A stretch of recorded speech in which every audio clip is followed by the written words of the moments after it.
MMM, Marketing Mix Modeling, the hot topic for marketers and data teams everywhere. But what is it and why is it so hot right now? Let me explain. By the way, I'll refer to Marketing Mix Modeling purely as MMM for the rest of the video. That way I can make this video a little bit shorter.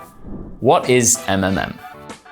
MMM is a highly resilient, privacy-friendly, data-driven statistical analysis which considers various internal and external factors and tries to understand how each one of those factors individually and collectively impacts performance. Depending on your business, that could be sales or any kind of conversion. Okay, that was a little jargony. Let me break it down. Lots of different initiatives go into creating sales for your business, right? Paid advertising channels, social organic channels, webinars, collaborations, partnerships, outbound sales, promotions, marketplace bundles, etc., etc., etc. But what do those channels actually contribute? We're not necessarily talking about attribution here, but more contribution. Let me use an analogy to explain. I've used tug of war previously, but given my football background, cue Amanda probably dragging up an old picture of me playing football or something. Anyway, football match is 11 players on each team, a few subs on the bench, and a manager trying to orchestrate that team to win as many games as possible by scoring more goals than the other team. Let's say we analyze a match or a series of matches or even a series of seasons, and we want to try and attribute a precise percentage of the win to each player. So we literally want to be able to say Millie gets 25% of the win whilst Laura gets 4%. If you've ever watched football and heard the phrase, "it's a game of opinions," you'll know it's very difficult to ascertain from watching a game exactly what percentage each player contributes to a win or series of wins. It's a complex game, and the woman who scores the goal isn't necessarily the one who contributes the most to the win. In order to score more than the other team, you also have to stop your opponents from scoring more than you.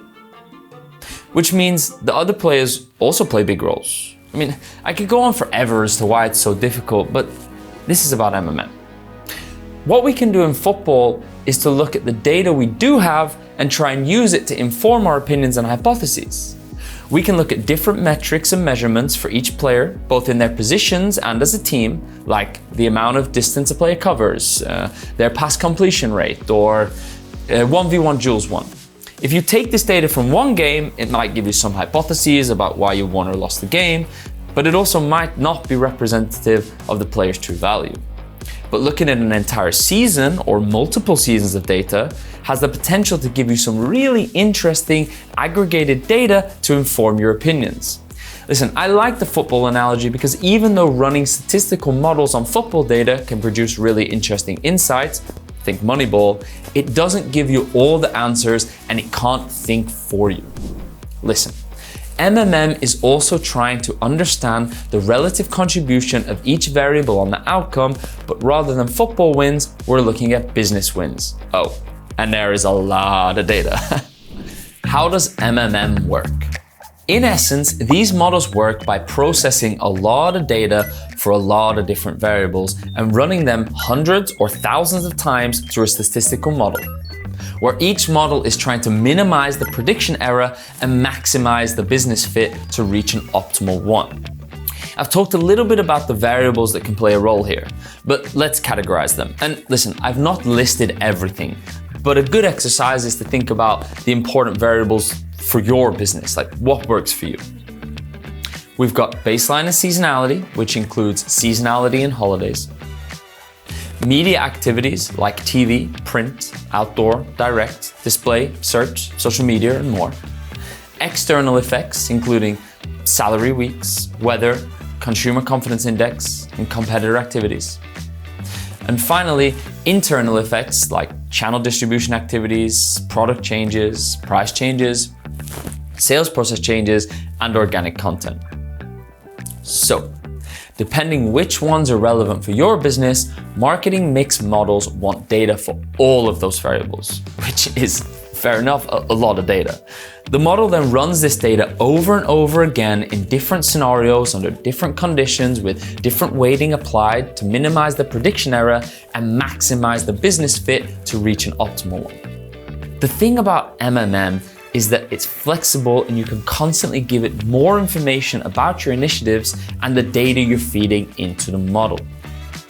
Finally, from hundreds or thousands of models, it selects what it feels are the best representations of your marketing mix. Why is MMM important for marketers? Whilst impact can be easy to measure for some marketing initiatives, for others it's more difficult. If we look at a modern marketing funnel, we know that people interact with your brand or your business in multiple places. And in the new age of privacy restrictions, people drift in and out of your ecosystem, sometimes tracked and sometimes not. The question of attribution has always been there. And in the new age, those questions become even more complex. This leaves marketers and data analysts asking the age-old question, how important was each of those touch points to the final sale?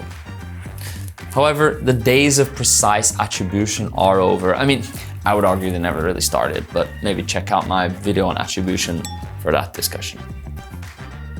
With that said, it is becoming increasingly difficult to track people's interactions with your brand or business across the internet. This makes the job of a marketer much more difficult.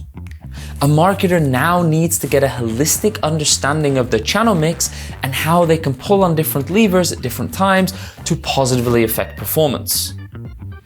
With tracking getting increasingly more difficult, this understanding comes in the form of aggregated data, sliced and diced in different ways so you can create impactful hypotheses to test. Hypothesize, test, and learn. What I'm saying is that it's important now for modern marketers to have as much information as possible to base their decisions on. MMM isn't an attribution tool. It isn't the answer to the changing privacy landscape, but it will help you give more information about your past and future performance.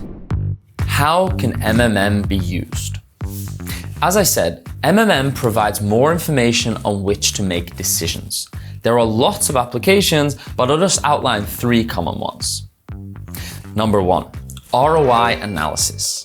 The most common application is to understand the return on investment from different marketing and sales channels. Makes sense. This gives the marketer more of an understanding of what drives performance. Number 2, forecasting. Another common use for MMM is for forecasting and projecting budgets and spends. Think about it. In large businesses, so many teams need to know what marketing spending will look like weeks or even months ahead. And although MMM doesn't provide exact forecasts, the output can be used to predict roughly what spends and outcomes will be, so other parts of the business can plan accordingly. Number 3, pricing. What you're essentially trying to understand is, how would altering prices alter the outcome? This is of course an incredibly complex question, but with the right data and right model, it can help put pieces of that puzzle together so you can make pricing decisions and understand how the market might react. Marketing mix modeling is a complicated topic, so thanks for listening, and I've included some resources in the description if you want to go deeper into MMM. That's it for this week. Thank you.